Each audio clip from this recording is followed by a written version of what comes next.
Buenas tardes, compañeros y compañeras del curso de conservación de suelos y aguas. Espero que les haya, les haya sido de mucho provecho la semana del silencio. A mí me sirvió bastante, ¿verdad? Para refrescar un poco ahí la mente, ¿verdad? Desafortunadamente hubieron protestas, entonces no tuve chance de visitar Liberia otra vez. Espero que todos estén bien y que no hayan sido muy afectados por eso.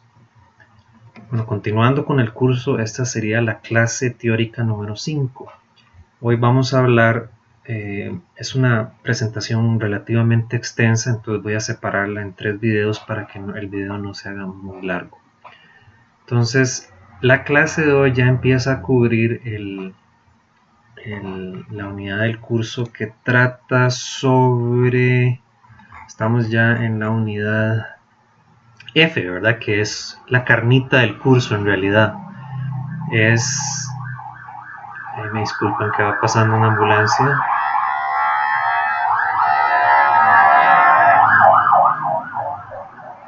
Espero que no sea nada grave.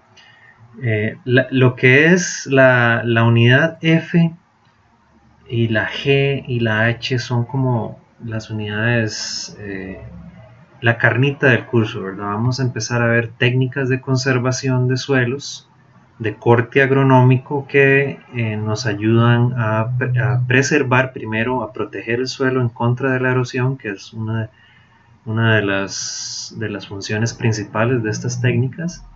Y la otra es el otro objetivo que yo quiero que ustedes se lleven para la casa cuando terminen este curso, es no solamente proteger el suelo, sino también mejorar su calidad, que eso es lo que vamos a estar viendo en las últimas clases. Vamos a hablar un poquito de el concepto de la calidad del suelo y en qué consiste. En esta época que vivimos ya no solamente podemos hablar de agricultura sostenible, sino también agricultura regenerativa que incremente la calidad del suelo y del agroecosistema en general. Entonces vamos a empezar con estas técnicas de conservación, nos ayudan en ese sentido.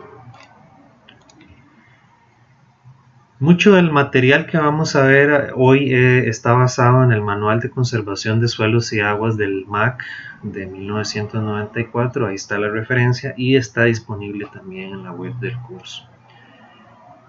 Esencialmente, cuando hablamos de técnicas de conservación, lo que estamos hablando es que a nivel de finca tenemos que utilizar algún material, ya sea vivo o muerto, para proteger el suelo. Teóricamente, estas prácticas de conservación son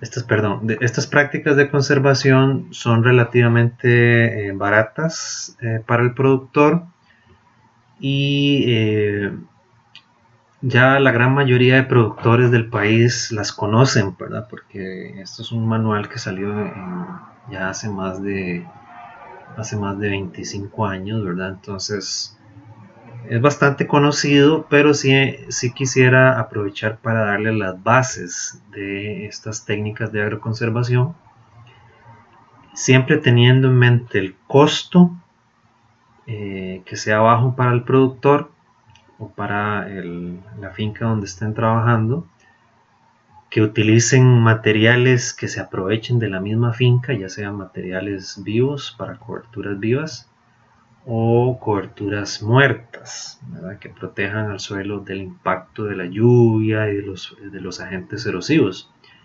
Asimismo, hay que asegurarse que estas técnicas sean compatibles con el cultivo que uno obtenga en finca.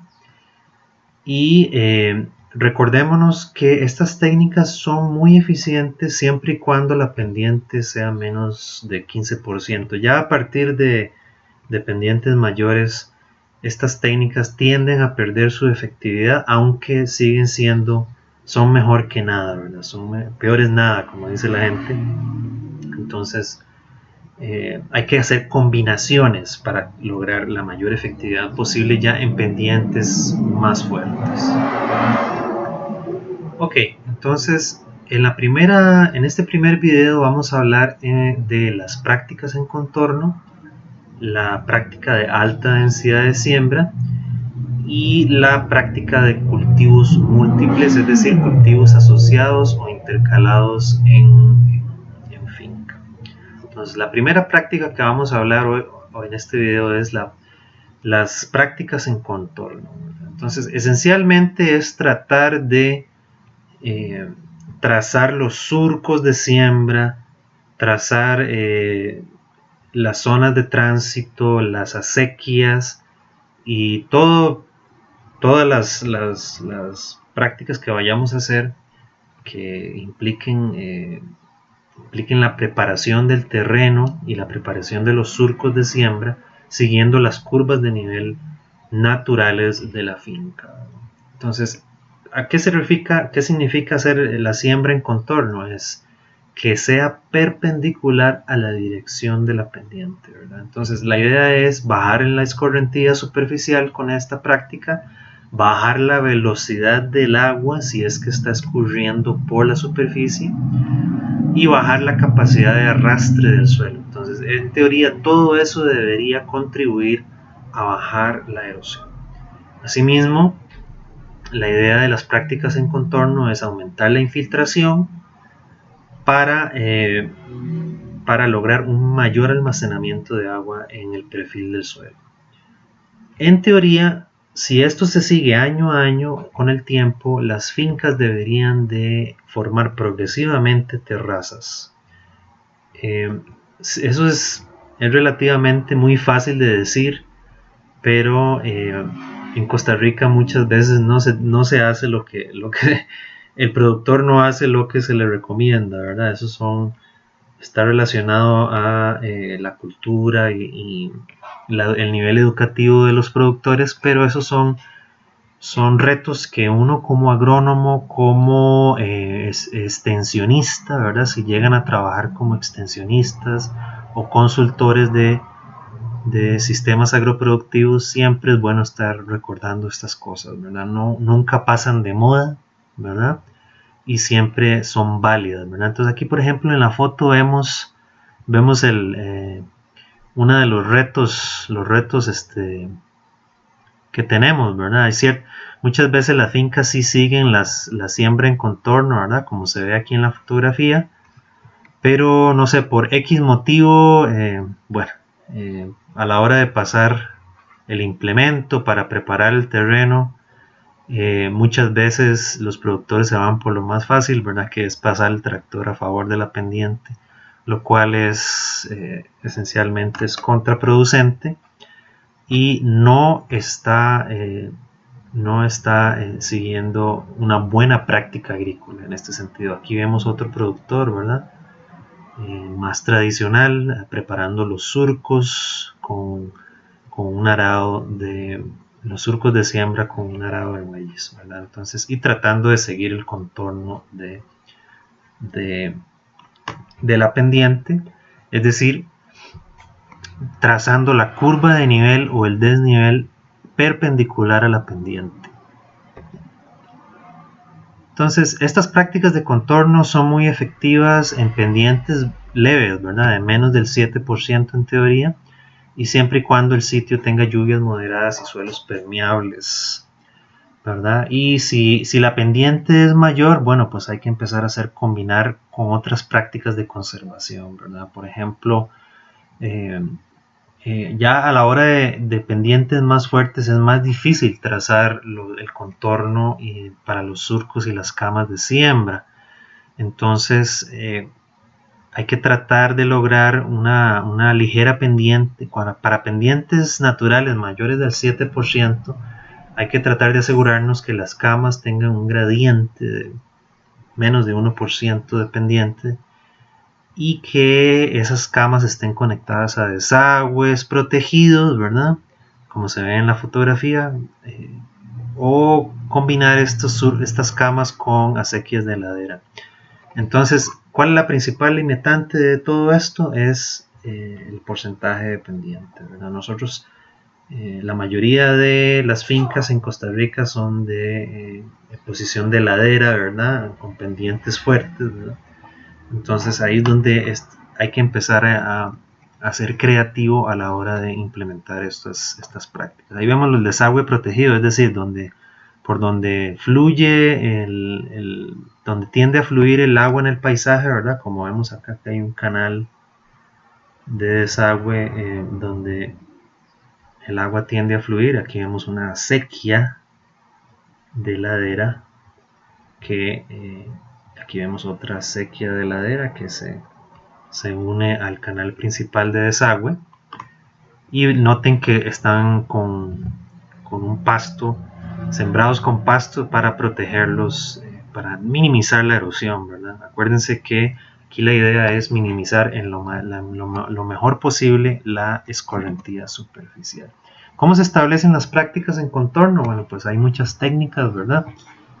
Generalmente lo principal que uno tiene que hacer es trazar en la zona de mayor pendiente de la finca o el lote que uno esté trabajando. Hay que trazar una línea siguiendo la pendiente, ¿verdad? Una línea recta y con estacas más o menos cada 10 o cada 30 metros, ¿verdad? Entonces, cada 10 metros sería para pendientes muy fuertes, cada 30 metros para pendientes ligeras. Y el contorno se traza, la línea de contorno se traza perpendicular a esa línea madre, y uno puede usar una variedad de instrumentos dependiendo de la capacidad económica del productor. Uno puede usar un codal, puede usar un nivel de manguera, puede usar un nivel ABNI, un nivel un caballete, nivel de caballete, nivel tipo A, nivel de ingeniero. O sea, hay muchas técnicas para lograr esto, ¿verdad? Entonces, una vez que se traza el contorno, que ahora más adelante vamos a ver detallitos sobre eso, se procede a hacer el mecanizado, siempre de la parte alta de la pendiente hacia la parte baja, ¿verdad? Para ir formando, para que si se va a hacer mecanizado, la idea es progresivamente ir formando terrazas, ¿verdad? Y asimismo, la otra técnica es, uno puede seguir el contorno de las acequias de ladera. Aquí vemos esta línea roja que estoy señalando acá en la diapositiva. Esa es una acequia de ladera que desemboca en un desagüe, ¿verdad? Entonces las acequias de ladera siguen un contorno, ¿verdad? Y tienen un gradiente. Entonces esto tiene un gradiente. Entonces lo que se recomienda en el manual del MAC es empezar por la acequia de ladera que esté más arriba de la pendiente y más cercana al borde. Aquí vemos el borde acá con amarillo estoy señalando el borde del lote. Entonces ahí vemos cómo las curvas de nivel siguen el contorno que marca la acequia de ladera, ¿verdad? Y así uno va dibujando, trazando progresivamente los contornos, ¿verdad?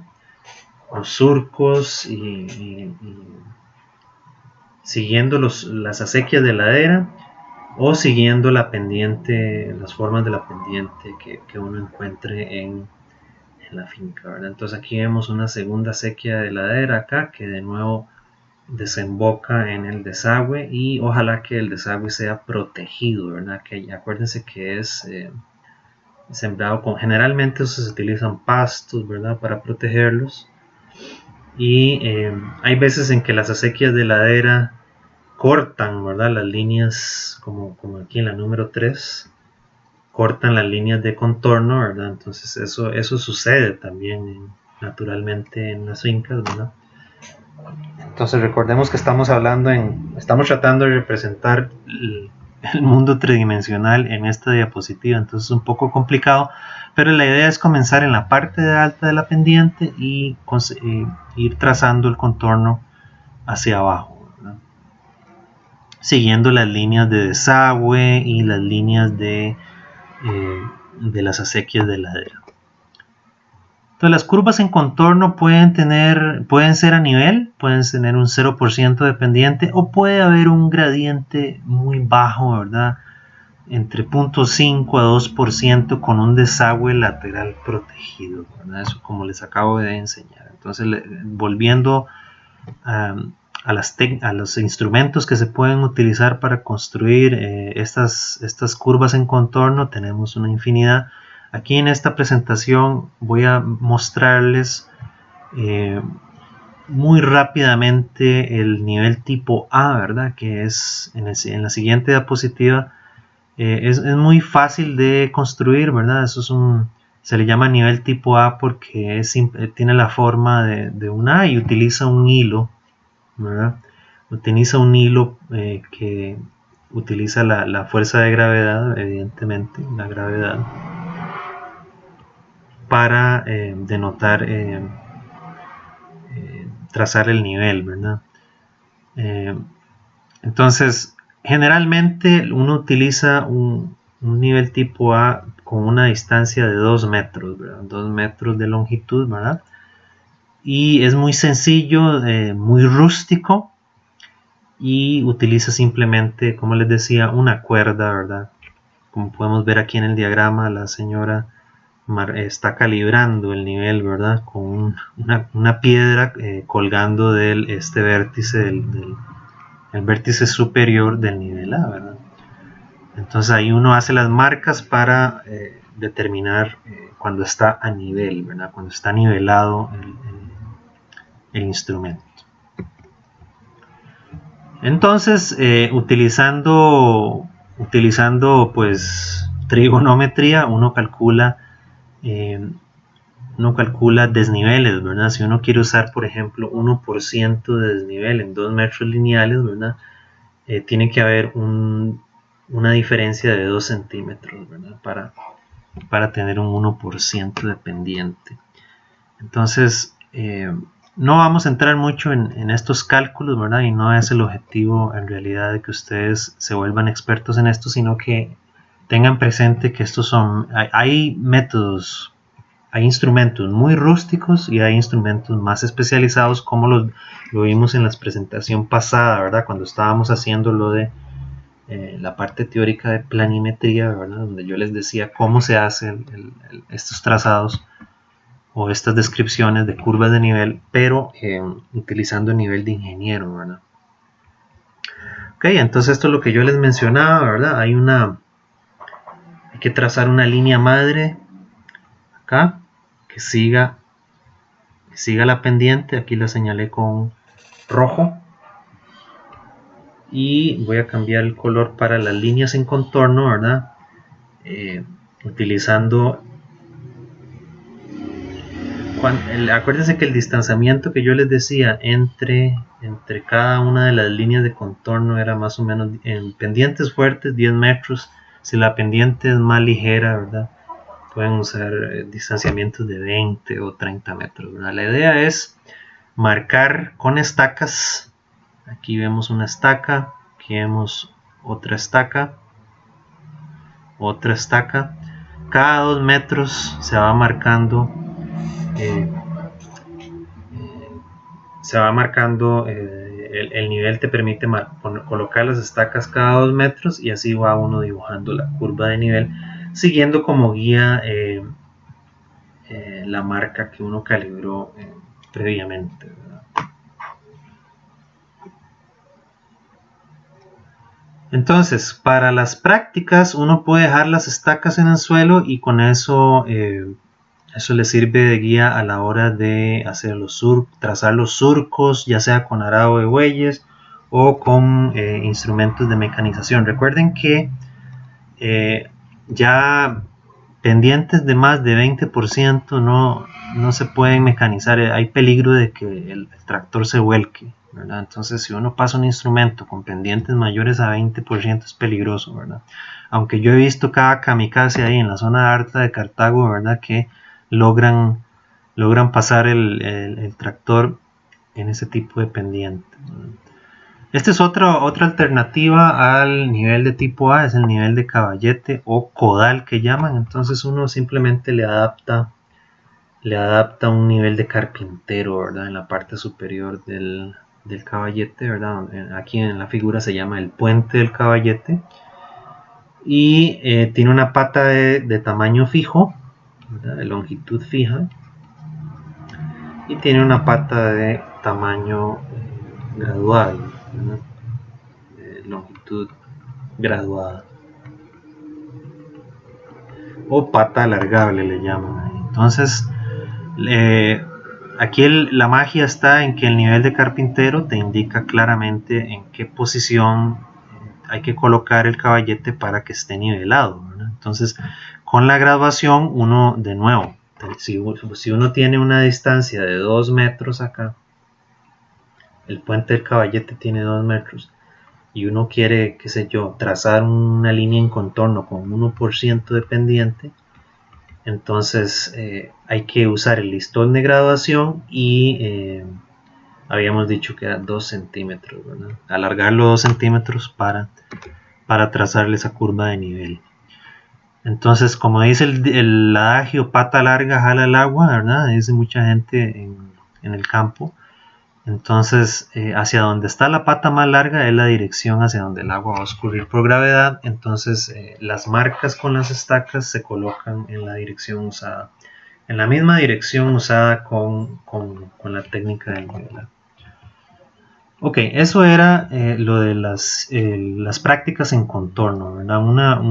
Uno de los va de primero en las prácticas agroconservacionistas porque es una de las más simples y una de las que tiene más beneficios a la hora de disminuir la velocidad del agua a la hora de escurrir por la pendiente. La idea es colocar la mayor cantidad de obstáculos que uno pueda, ¿verdad? Los mismos surcos de siembra son obstáculos para que el agua no agarre velocidad a la hora de fluir o escurrir por la superficie, ¿verdad? Así muy brevemente, otra de las técnicas que se utilizan es la alta densidad de siembra. El cultivo, en teoría, entre mayor densidad de siembra tenga el cultivo, en teoría el nivel de cobertura del suelo es mucho mayor. Entonces ustedes se recuerdan en la ecuación de la ecuación universal de pérdida de suelos, había el factor de cobertura. Entonces, en teoría, entre más cobertura tenga el cultivo, la erosión debería ser menor. Y esto se debe a qué motivos. ¿Qué motivos piensan ustedes que cuando el suelo está cubierto, qué beneficio nos da para controlar la erosión? Bueno, el primero es la protección, ¿verdad? El suelo está protegido del impacto de los agentes erosivos, del impacto de las gotas de lluvia, está protegido del viento. Entonces principalmente eso, ¿verdad? Principalmente eso. Y el manual del MAC menciona un estudio que se hizo en Trinidad, donde en un cultivo de maíz, el cultivo de maíz con 62.500 plantas por hectárea, presentó rendimientos mayores de 4 toneladas por hectárea y niveles de erosión menores en comparación con la otra densidad que era de 41.500 plantas por hectárea. Entonces hay un aumento en la densidad de la siembra del 50%, hubo un aumento en la producción del 30% y hubo una disminución en la erosión de 36%. Esos son diferencias significativas. Entonces, no hay muchos estudios de este tipo en Costa Rica, entonces no incluí más ejemplos ahí en esa práctica conservacionista. En términos de otra de las prácticas conservacionistas importantes es los cultivos múltiples. Los cultivos múltiples ofrecen una serie de ventajas, ¿verdad? Aumentan la cobertura del suelo, también promueven una mayor diversidad biológica, no solamente por encima de la superficie del suelo, sino también en el mismo suelo, ¿verdad? Esa variación o esa diversidad de cultivos nos ayuda a promover una mayor diversidad microbial en el suelo, y esto mejora la calidad física, la calidad biológica y la calidad química del suelo, en teoría. Entonces, la idea de los cultivos múltiples es aumentar la cobertura en el tiempo y en el espacio, puesto que si se combinan cultivos con distinta morfología, entonces uno puede generar una especie de estratos, ¿verdad? Y entonces aquí lo que uno hace es simular ecosistemas naturales como bosques, donde los bosques tienen diversos estratos, entonces ocupan diversas posiciones o nichos ecológicos. Y también se puede ver de varias maneras. Pueden ser cultivos intercalados alternos, ¿verdad? Donde se siembra un cultivo en otro, pero que uno de los cultivos todavía no está listo para la cosecha. O pueden ser cultivos intercalados en fajas, ¿verdad? Donde se cultiva de manera más densa, ¿verdad? Y que tenga un ancho de, qué sé yo, 10 a 30 metros, ¿verdad? Y eso sí, esto se recomienda en zonas de lluvias moderadas y de pendientes suaves de menos de 12%. En Costa Rica hay ejemplos, ¿verdad? De cultivos múltiples, ¿verdad? El manual del MAC menciona maíz con frijol, maíz con rabiza, plátano con yuca, café con frijol, café con gandules, cacao con gandul. Y aquí vienen algunas observaciones sobre estos sistemas, ¿verdad? Tiquisque con yuca no es muy utilizado, papa con arvejas en zonas altas, eso era en zonas bajas, en zonas altas de más de 1500 metros sobre el nivel del mar. Se podría mencionar papa con arveja, aunque no se usa mucho. Maíz con frijol Cuba, maíz con chiverre, en Cartago a veces se ven esas cosas. ¿Cuáles son las ventajas de los cultivos múltiples? De nuevo, hay una mayor diversidad biológica, entonces evidentemente el productor podría tener a favor una mayor disponibilidad de productos, ¿verdad? Ya sea productos para forraje, semilla o para alimentación propia del productor. En teoría, esta es una de las prácticas del manejo integrado de plagas también, ¿verdad? Tener una diversidad de cultivos tiende a ser mejor para el manejo integrado de las plagas, y que la plaga no se extienda de manera muy considerable y no cause pérdidas económicas importantes. Entonces, si uno de los cultivos se ve afectado por plagas o enfermedades, hay como un backup, ¿verdad? Hay un respaldo ahí de los otros cultivos que se sembraron, ya sea en fajas, ya sea en intercalado con los otros cultivos, y eso puede generar una especie de seguro, ¿verdad? Un seguro en contra del ataque de plagas. Bueno, en teoría hay un mejor aprovechamiento del espacio, entonces se protege en contra de los agentes erosivos, como mencionaba, y se conserva más la humedad del suelo, en teoría. Puede haber rotación y puede haber, debido a esta diversidad también y a esta serie de franjas o contornos que se cultivan en la finca, ¿verdad? Puede haber una retención de sedimentos y una formación de terrazas progresivas conforme van pasando los años y estas franjas se van reutilizando. Eso poco a poco va formando terrazas, ¿verdad? Eso implica, las limitaciones de estas técnicas implica una mayor mano de obra. La faja densa de protección podría invadir el cultivo principal, entonces implica que hay que estarlas manteniendo también, la faja de siembra de protección. Y a veces este tipo de prácticas no son compatibles con los objetivos de los productores, ¿verdad? A veces los productores quieren ver 100% de su área efectiva con un solo cultivo, ¿verdad? Como lo ve uno en muchas zonas en la zona alta de Cartago, por ejemplo, en muchas zonas del país donde uno ve el productor donde se enfoca 100% en papas, 100% en cebolla, en zanahoria, etcétera, etcétera, por ejemplo. Y a la hora de establecer este tipo de técnicas, bueno, pues lo primero que hay que hacer es dibujar las líneas de contorno usando las técnicas ya mencionadas, definir la ubicación de las fajas y por último, entre las fajas, hacer las labores de labranza y la labor de siembra.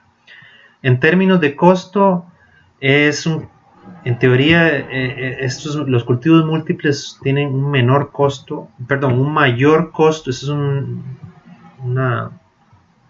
una característica negativa, tienen un mayor costo que si solo se aplica de monocultivo, pero puede tener una mayor producción en términos, si se utilizan las fajas adecuadamente, puede haber una mayor producción y un mayor retorno económico. Con eso termino el primer video. A continuación vamos a hablar de coberturas muertas en el segundo video y nos vemos pronto.